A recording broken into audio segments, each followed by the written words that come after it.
What up? It's your boy back again with another one. So today I'm gonna really ask you guys to walk with me. I'm gonna really ask you guys to walk with me today because this is gonna take some critical thinking here. A few days ago, I had a conversation on the panel with a guy, and I was telling him about my understanding of the breeding programs that men have had over the years, and I was trying to go through and do the breakdown on why certain animals, are lied to us and told that they come from animals in the wild. And I could see how it could be a misconception on what I was saying, but I have to tell people this. We don't realize that science isn't just, lab coats and petri dishes and shit like that.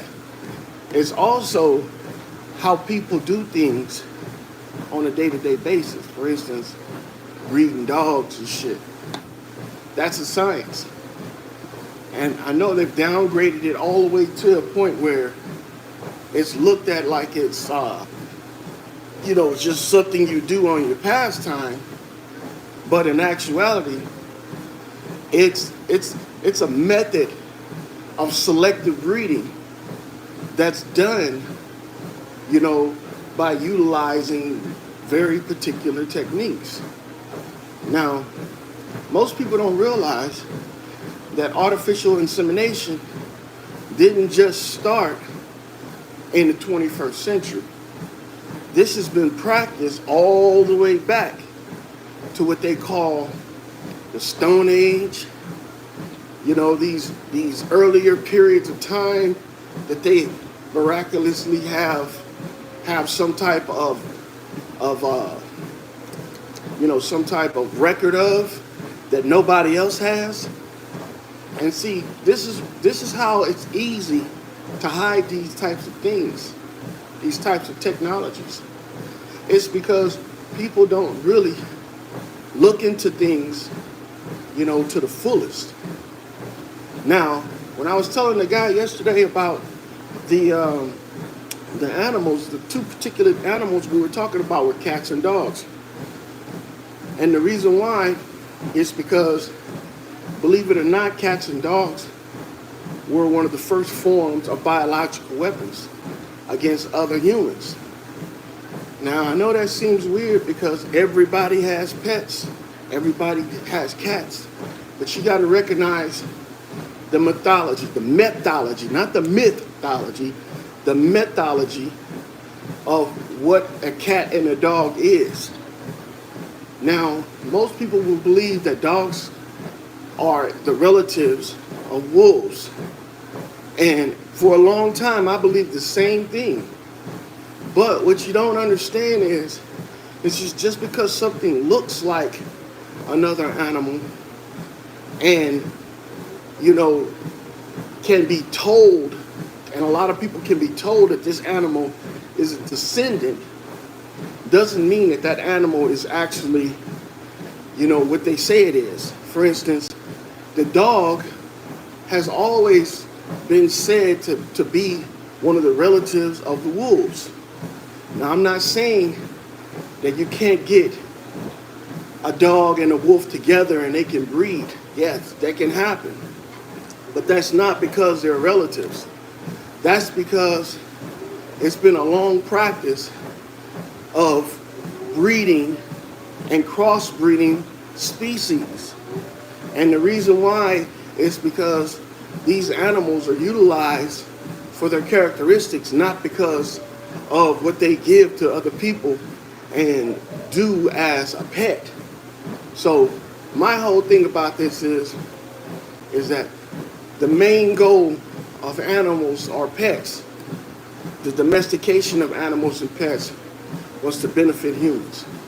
Now, when it comes to cats and dogs, in my belief and through my research, I've identified that cats and dogs were once used as biological weapons against other humans because one of their ability to live amongst humans, and two, their susceptibility to compulsory training. You know, dogs were trained in the beginning to protect and fight for their owners. And when they taught this to the animals, they did it in the form of compulsion. Compulsion is something that's done to something in a stressful way in order to get a particular outcome. Now, that could be in many different forms. But the main reason why I'm saying this is because of these animals' susceptibility to the environmental bacteria and adjutants these animals come in contact with. So when people are talking about these animals and where they descend from, I feel that they're using a basic understanding of breeding and the different types of techniques used to breed animals, not only in the present, but also in the past. And that's something that should be delved into. But today I'm just going to give you a little brief synopsis on what and why I think that dogs didn't come from wolves and cats. I didn't talk too much about the cats, but cats were said to have come from the lion. And the reason why that's also, a fallacy as well. So let's walk down this road, man. And look, don't get distracted and veer off into something else. Walk with me, stay with me, and just have an open mind. Now, in the world of species or, different categories of animals, there's something that's called a clade. And this clade is how they identify different species and their relatives and the commonalities of these relatives. And what I've found by searching these clades, it's almost like an animal tree, family tree. When I found when searching these clades is that dogs and cats have common ancestry that wolves and lions don't have. And that common ancestry, or that common ancestor, is the rodent. The rodent is what the dog and the cat have in common that the wolf and the lion do not. So when we were taught in school on what animals are and where they come from, we were taught to identify them based off of their appearance. Lions look like giant cats. Dogs look like, lions look like giant cats and wolves look like giant dogs. That's why they came from dogs. But in actuality, that's just a misconception because everything you see ain't always what it is. So, check this out. The rodent, throughout history, has been the catalyst, so to speak, or has been the base for a lot of domesticated animals that we have today. I already said the cat and the dog. But also, we have the sheep, the goat, horses, and some other animals too in nature. But not just the rodent, like as in the rat. There's other rodents that are out there that maybe the rat actually is a descendant from as well. For instance, the capybara and the marsupial are two rodents that people don't even recognize as being in the family of the common rat. So the capybara, for centuries, or since as far back as they have been tracking where animals fit in with humans, have been utilized as pets.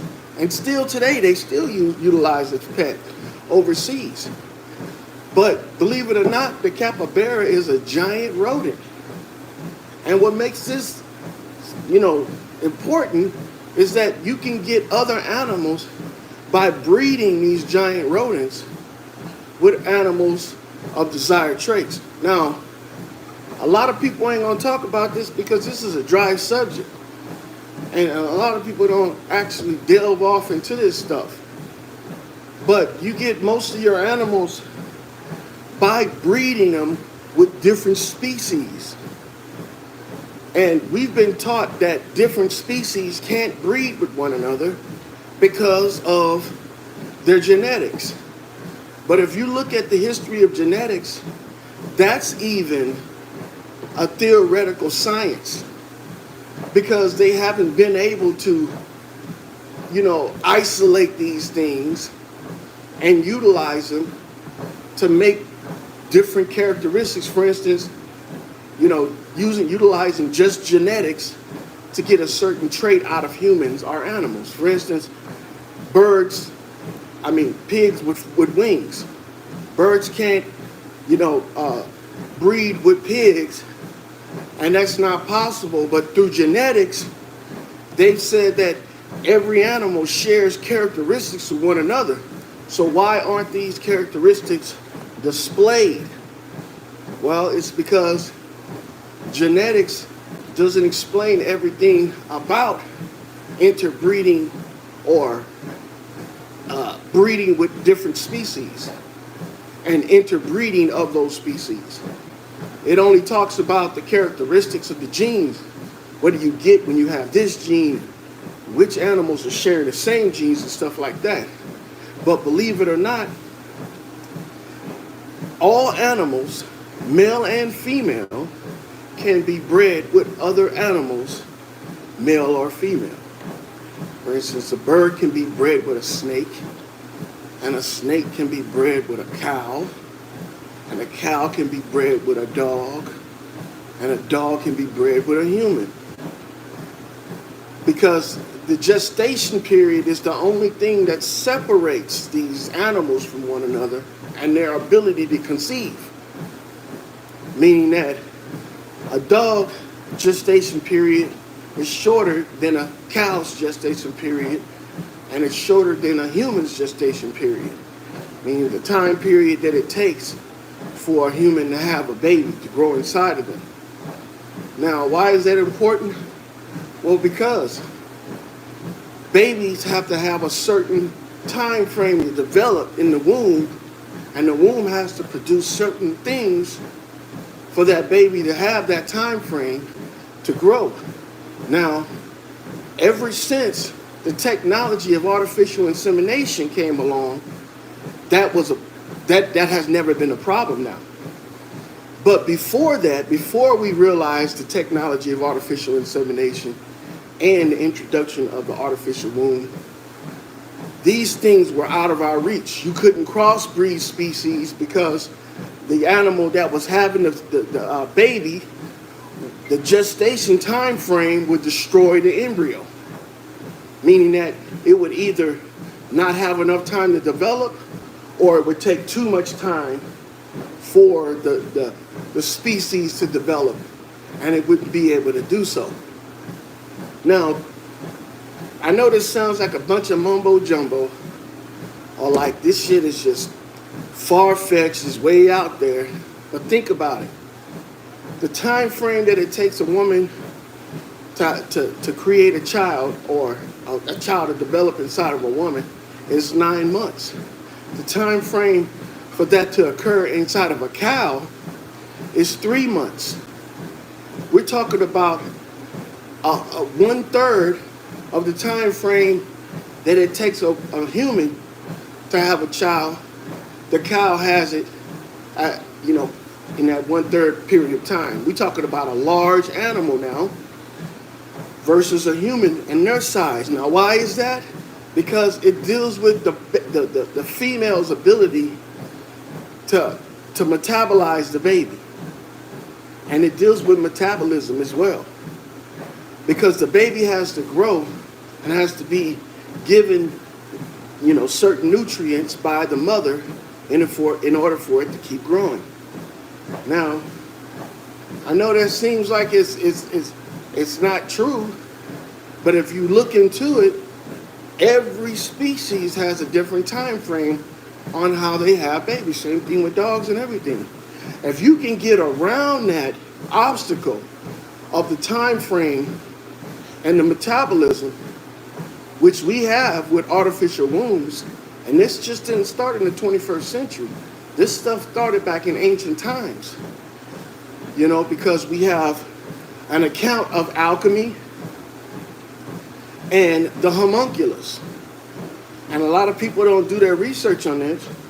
The homunculus, aka the miniature human, has been proven to exist. And this not only has been practiced over the ages and has been banned by governments and society because of its taboo nature. Creating a homunculus, not only goes against the code of humanity, but it also goes against religious code as well. So, back in the day, this practice of creating a homunculus was called sin.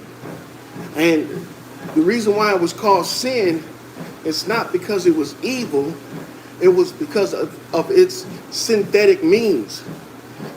Taking the sperm from a male and injecting it into the womb of another animal, allowing the gestation period to start, and then removing it and putting it into the artificial womb. Now, I know that sounds like science fiction, but it's not, because that's how they do, the artificial wombs today. For instance, they had a sheep that they had an artificial womb, and they started it off as a regular sheep.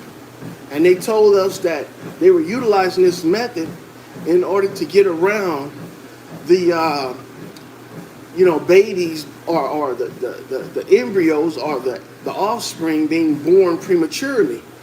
And if they were utilizing the artificial womb, they were able to keep the baby in some form of stasis to where they can continue to grow as if they were inside of the womb for a period of time. That way they can have a healthy start. But that was a veil of, mad scientism behind this, because they didn't realize, people didn't realize that this can be used to create other forms of life forms as well, such as what we have today, the domesticated dog and cat. Now, many people in the past, they tried to domesticate wolves by stealing the cubs from the dens and raising the cubs up to be, wolves. Although that seems like it's, possible, but you can't erase millions of years of accumulative instinct out of a wild animal. And just because you raise it around someone, it's not going to display the same characteristics as its progenitors. So that was a bust.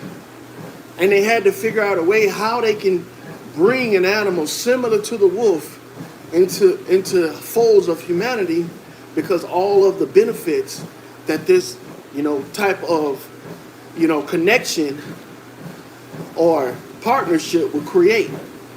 So what they did was they experimented on different breeding practices with wolves, and they always came up with the same result, which is after a time period, the wolf would revert back to its feral nature.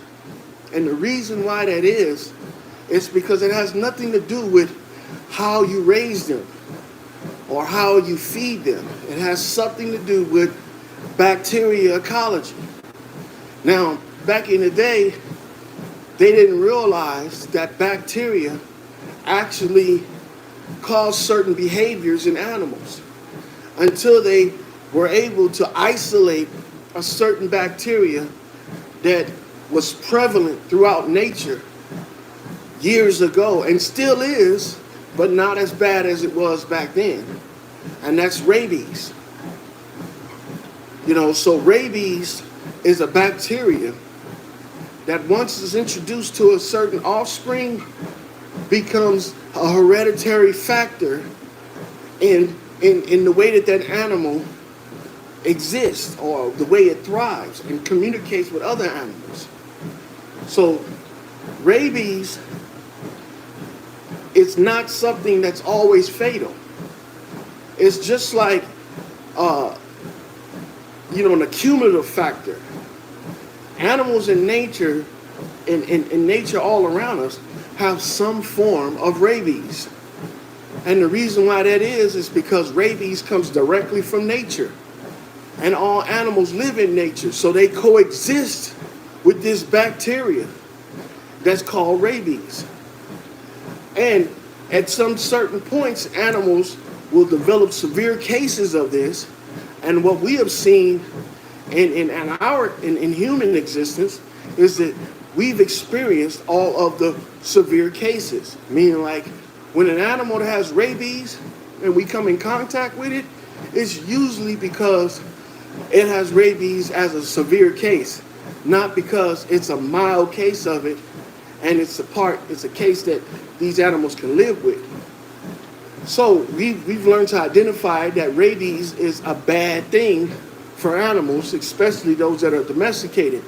But all wild animals have a form of rabies, and it's always in stages.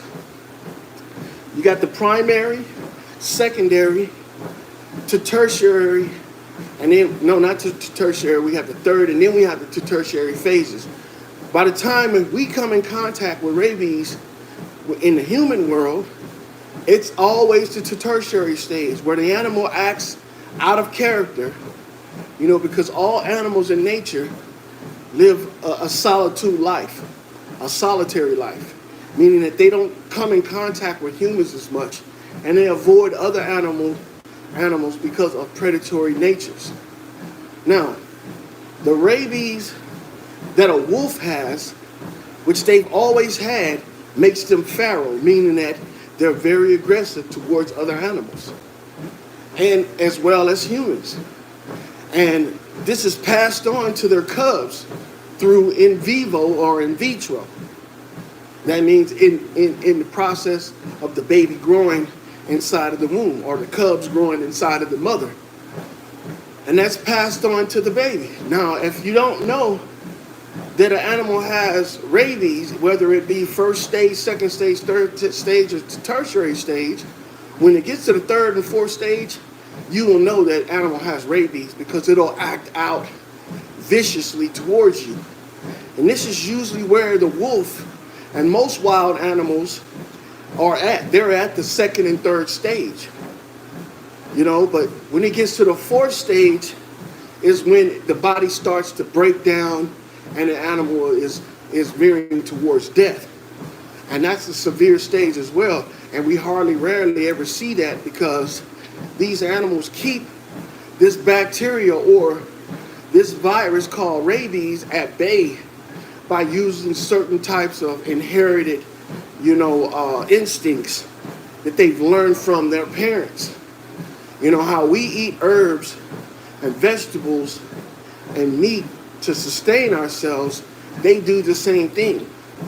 And they also have herbs that they eat that's medicinal. That's why you see dogs eat grass, and we think it's because they're either hungry or they trying to medicate themselves or something like that. So that's where I'm going with this. Now, when you kidnap a cub from its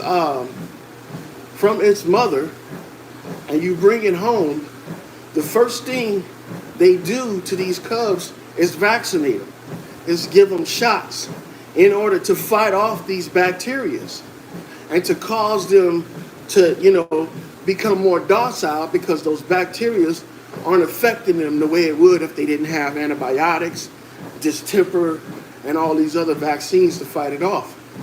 But what you don't understand is, and when an animal is born with this through in vivo, right? It can't just be a one time or every now and then type thing. It has to be a constant, inoculation for these animals in order for them to not be aggressive towards, other people or other animals until they get well off into their adult stages, into their adult ages. Because you got to remember, and when a baby is in the womb, anything the mother has inside of it is being passed into the embryonic fluid inside of the sac that the baby's in. So it's eating this and ingesting this and absorbing this bacteria since conception. And so it's in every fiber of this animal's life. That's why it has to be continuously treated all the way up until its adult stages, adult ages. If not, you'll never be able to get that bacteria out of the wolf.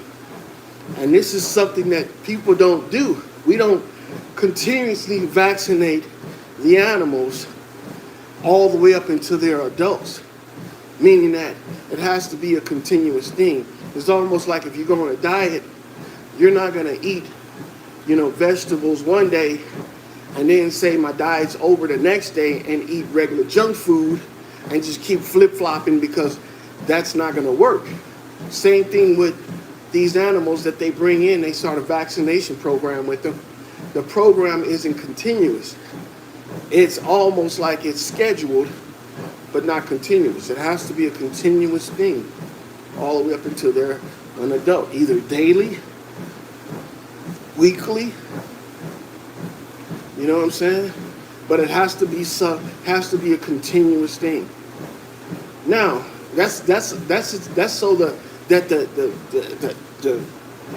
the reproduction rate of the rabies don't grow larger than its capacity for the drugs to work.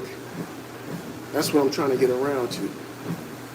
But this is the thing. They weren't able to do this because, they don't vaccinate the animals every day because that's not healthy for them. But that's what's supposed to happen. They're supposed to get vaccinated every day in order to get rid of the rabies and in order to totally, set off becoming feral. If an animal ever gets rabies, the treatment's not going to be a one-time thing, even if they catch it from another animal. And we're talking about animals being born with this shit from birth. So it has to be an everyday treatment. And that's not how the treatment of these animals work. Because you would start to see a deterioration of this, because the way that they kill rabies in animals is with a pesticide. And it would slowly break down the animal as well as the bacteria. That's why it has to be done on a scheduled basis, because what they're putting inside of the animal to treat them for rabies is just like a toxin. It's a toxin. It's a pesticide. So, that being said, when they steal the cub from the den, from the mother wolf, and bring it home and start their vaccination program, it's not enough to remove the substance or the bacteria that caused the animal to be feral or to be wild, right? So these animals grow up with this inside of them still, but the injections and the vaccines keep that bacteria at bay so it doesn't affect them as much as animals out in the wild. Now, that's not domestication, though. See, because at any point when you stop the treatment, or if the treatment doesn't take, the animal will revert back to its natural instinct, meaning what it was born with. So, having wolves, a full-blooded wolf as a pet, it's not something we've been able to do. We've had to breed these animals with domesticated dogs in order to create that that bridge in between. But that doesn't mean that the dog is related to the wolf. Now check this out.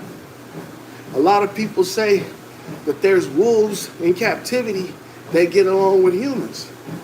But we don't realize that animals, all animals in captivity, right, are at some point inoculated with an almost like an antidepressant.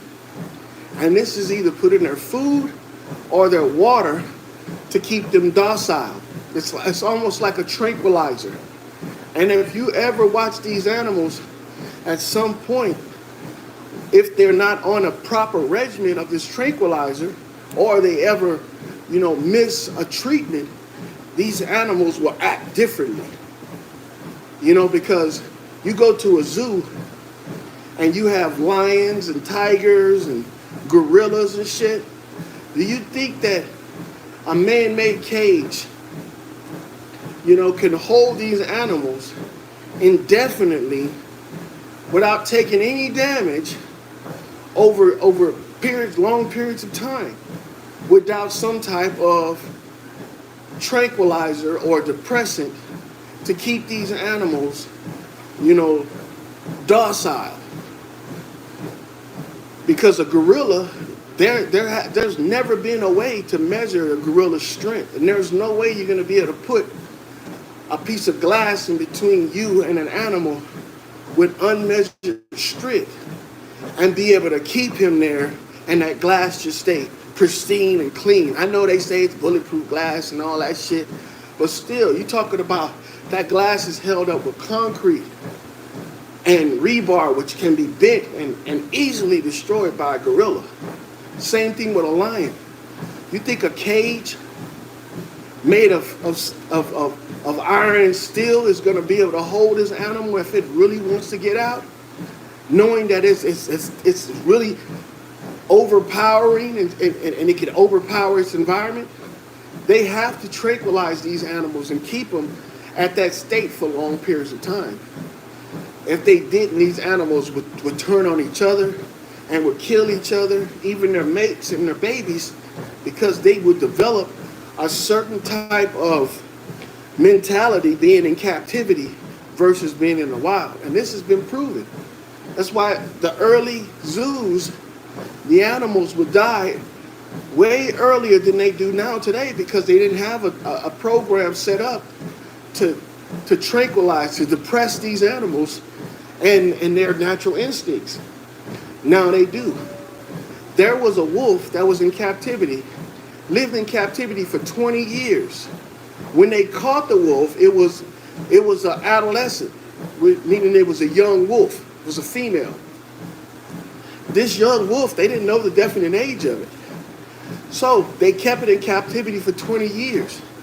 For 20 years, they suppressed this animal with depressants in order to keep it docile around humans, as well as, a constant vaccination of drugs to keep its feral nature down, which is to treat the bacteria that it had when it was born. It was born with rabies.